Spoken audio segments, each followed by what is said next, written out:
अस्सलाम वालेकुम मेरे अजीज़ दोस्तों, बुजुर्गों, साथियों, माँ बहनों। मैं मोहम्मद अब्दुल हक क़मर, BRS का फाउंडर मेंबर। आज मैं आप तमाम के रूबरू आने का मेरा मकसद यह था कि आज हर एक सियासी जमात इलेक्शन के करीब है और हर आदमी अपने पर तोड़ रहे हैं और हर एक आदमी ये जाहिर करने की कोशिश कर रहा है कि फ़लाँ जमात ख़राब है, फ़लाँ जमात ख़राब है, फ़लाँ जमात ख़राब है। लेकिन इनफैक्ट अगर आप तफसील से देखा जाए तो तमाम ख़राब जमातों में जहाँ को बैलेंस किस जमात का है और किसको हमको सोच समझ के वोट डालना है, ये तमाम का काम आवाम सोचना है और उसको अब सही तरीके से चुन के उसको वोट डालना है। आज का मौजूदा सिचुएशन ये है कि बंडी संजय को मैंने देखा, बंडी संजय कांग्रेस को टारगेट कर रहे हैं। दूसरी तरफ से देखा तो किशन रेड्डी साहब भी टारगेट कर रहे हैं कि भाई कांग्रेस ज़माने में ऐसा हुआ, वैसा हुआ, वो हुआ, ये हुआ।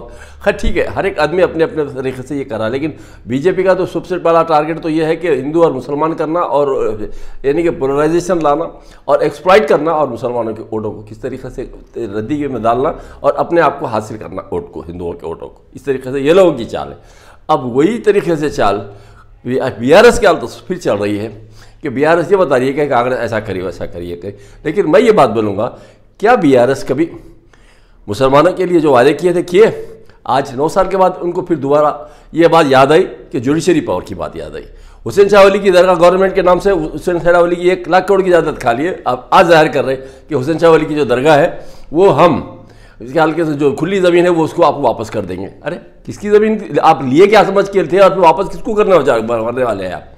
मुसलमानों के साथ जो आपने जो 12 से 12% के हिसाब से 14 MLA देने वाली बात थी वो आज तक आपको याद नहीं आया। लेकिन अब फिर इलेक्शन में हम तमाम को देने की बात कर रहे हैं। ये तमाम का तमाम सिर्फ आईवाश है और लोगों का जहन ख़राब करना है और धोखा देना है और अपने आप को फिर दोबारा पावर में आने की कोशिश करना है। ये तमाम चीज़ों से होश में आए और होशियारी से वोट दें ताकि कल आइंदा आने वाले दिनों में फिर इस तरीके से फिर ना शिकार हो जिस तरीके से आज आप BRS के अंदर शिकार बने हुए हैं। और आपका कोई फ़ायदा होने वाला नहीं है BRS में सिवाय मुसलमानों को नुकसान के।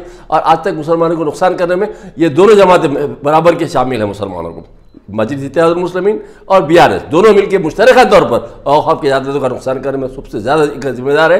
तो औक़ाफ़ की जायदाद तेलंगाना के अंदर पहली मरतबा है कि KCR साहब और हमारे क्या दोस्तों मस्जिद इत्तेहादुल मुस्लिमीन, ये दोनों की मिली भगत है। उसी का नतीजा है कि आज औक़ाफ़ की जायदादों का नुकसान हुआ और कौम के जायदादों का नुकसान होते आया और होता रहेगा। और आइंदा अगर इसी तरीके से अगर आप इनको आग बंद करके इनके पीछे रहेंगे तो और नुकसान होगा। और इससे कोई दूसरी बात नहीं है। होश में आए और समझ के वोट दें। अस्सलाम वालेकुम।